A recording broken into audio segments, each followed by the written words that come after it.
RS सवाल का 5वां नंबर क्वेश्चन कह रहा है यदि 120 में x% की कमी की जाए, 120 में कमी करना है 120 का x%, तो ये बराबर होगा 40 में x% की वृद्धि करने पर। तो 40 में अगर हम लोग वृद्धि कर दें 40 का x%, तो ये दोनों क्या हो जाएगा, बराबर हो जाएगा। ठीक है, अब यहां से पहले हम लोग क्या करेंगे, x का वैल्यू को यहां पर कैलकुलेट करेंगे। तो x का वैल्यू कैलकुलेट करने के लिए 40 को यहां लाना होगा, तो 120 माइनस 40 माइनस 120 इंटू x% उधर चला जाएगा, तो यहां पर 40 इंटू x% है और ये उधर गया तो प्लस 120 इंटू x% हो गया।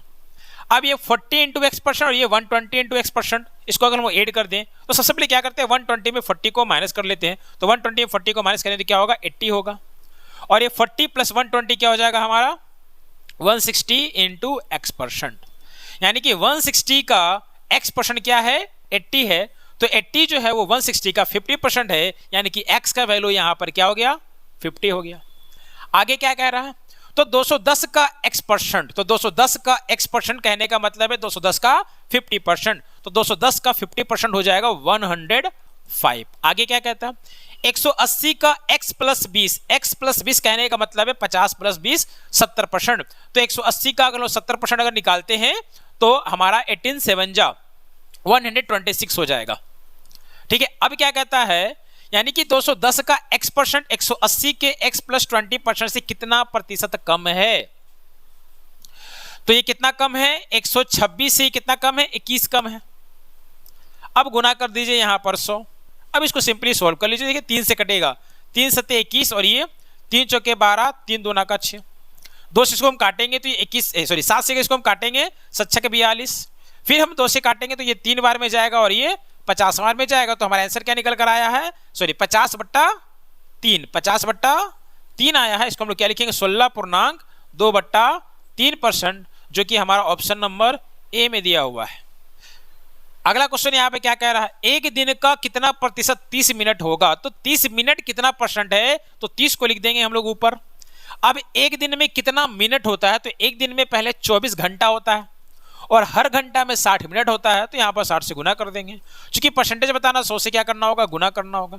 30 से कटेगा, 30 से कम 30, 30 दूना का 60, और ये 2 से कट जाएगा कितना बार में, 50 बार में। और अगर हम इसको 2 से काटेंगे तो ये 12 बार में कटेगा और ये 25 बार में कटेगा, यानी कि 25/12 अगर इसको हम लोग काटते हैं तो 12 दूना का 24, 12 दूना का 24, दशमलव का 0 देने पर ये 10 होगा, बट ये कटेगा नहीं तो 1 0 और देना होगा, तो 2.0, तो 2.0 हम लोगों को यहाँ पर दिख रहा है, इसलिए हमारा डी आंसर हो जाएगा। यहाँ क्वेश्चन नंबर 7 में कह रहे हैं कि व्यवसाय की आय एक वर्ष में 25% बढ़ जाती है, लेकिन अगले वर्ष 4% घट जाती है। इसी पैटर्न के अनुसार 5 साल बाद उसकी आय 72,000 होगी, उसकी वर्तमान आय क्या है। तो इसको बनाना बहुत ही आसान है। 25% का मीनिंग क्या होता है, तो 25% का मीनिंग होता है 1/4, और 4% का मीनिंग क्या होता है, 1/25। यहां पर बोल रहा 25% बढ़ जा रहा है, यानी कि हमारा राशि जो 4 था वो बढ़कर कितना हो जा रहा है, 5 हो जा रहा है। यानी कि हम इसको लिख सकते हैं 5/4 हो जा रहा है, और ये कितना हो जा रहा है हमारा 24/25 हो जा रहा है, क्योंकि ये एक घट जा रहा है, 25 में एक घट जा रहा है। अब क्या है, हम मान लेते वो राशि मेरा कितना है, वो राशि मेरा x है।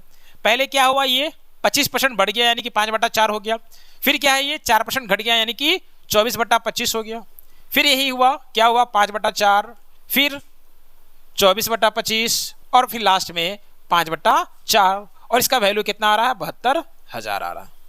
अब इसको सिंपली सॉल्व कर लेंगे, हमारा x का वैल्यू निकल कर आ जाएगा। अब इसको सॉल्व कीजिए, तो ये 5 और ये 5, 25, ये कैंसिल हो गया, इस 5 से ये 5 कैंसिल हो गया 5 टाइम में। अब 4 से ये 4 6 24, 4 से ये 4 6 24। अब इस 4 से हम इसको काट सकते, 2 2 जा 4, ये 2 3 जा 6, और ये 2 से ये कट जाएगा 3 टाइम में। अब क्या है हमारा, ये 3 3 जा 9 मेरा बच जा रहा है, तो 9 को उधर भेजेंगे तो क्या करेगा, इसको डिवाइड करेगा, तो 9 8 जा 72, तो यहाँ पर हमारा क्या गया, 8,000 आ गया। अब हमारे पास क्या बच गया, ये x बच गया, और नीचे में क्या बच गया, 5 बच गया, यानी कि x/5 का वैल्यू कितना हो गया, 8,000 हो गया। x/5 का वैल्यू कितना है, 8,000 है। तो अगर हम लोग x का वैल्यू निकालेंगे तो क्या हो जाएगा, 5 गुना 8,000, जो कि हमारा कितना हो जाएगा, 40,000 हो जाएगा, जो हमारा ऑप्शन नंबर ए में दिया हुआ है। यहाँ क्वेश्चन में कह रहा है एक परीक्षा में 73% अभ्यर्थी जो है वो मात्रात्मक अभियोगिता और 70% जो है वो समान ज्ञान में उत्तीर्ण हुए हैं, जबकि 64% जो है वो दोनों में उत्तीर्ण हुए हैं।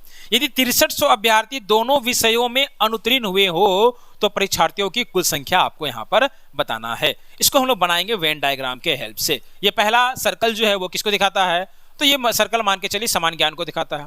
ये दूसरा सर्कल जो है वो क्या दिखाता है, तो ये आपका मात्रात्मक अभियोगिता को दिखाता है। इस पूरे सर्कल में कितना है 73%, और इस पूरे सर्कल में कितना है तो 70%, बट इन दोनों में कॉमन क्या बोल रहा है 64% बोल रहा है, तो यहां पर आ जाएगा 64%। अब अगर हम केवल इस वाले पोर्शन का बात करें, मतलब इस सर्कल का वो पार्ट जो कि इस सर्कल में नहीं आता, दूसरे सर्कल में नहीं आता, तो वो कितना हो जाएगा 73 माइनस 64 यानी कि हमारा 9%। उसी तरह से इस सर्कल का वो पार्ट जो कि इस वाले सर्कल में नहीं आता वो कितना हो जाएगा 70 माइनस 64, तो यहाँ पर कितना हो जाएगा हमारा, यहाँ पर हो जाएगा हमारा 6%। यानी कि 9% विद्यार्थी जो है वो सिर्फ और सिर्फ मात्रात्मक अभियोगिता में पास किए हैं, जबकि 6% जो है वो सिर्फ और सिर्फ समान ज्ञान में पास किए हैं, और 64% जो है वो दोनों में मिलाकर के पास किए। तो 64, 9 और 6 के अलावा जो बच गए वो दोनों में फेल किए हैं। तो 64 प्लस 6 क्या हो गया हमारा 70, 70 प्लस 9 क्या हो गया 79। यानी कि 100% में से 79% विद्यार्थी जो है वो किसी न किसी सब्जेक्ट में पास कर रहे हैं। तो फेल क्या हो रहा है, तो 21% विद्यार्थी जो है वो दोनों के दोनों विषयों में फेल हैं, और इसी 21% का वैल्यू यहाँ पर दिया हुआ है 6300। इसको काटेंगे तो 21 दिया 63, यानी कि 1% का वैल्यू क्या निकल कर आया 300 निकल कर आया, और टोटल हमारा क्या होता है 100% होता है, तो 100% का वैल्यू क्या हो जाएगा 30,000 हो जाएगा, जो हमारा ऑप्शन नंबर ए में दिया हुआ है।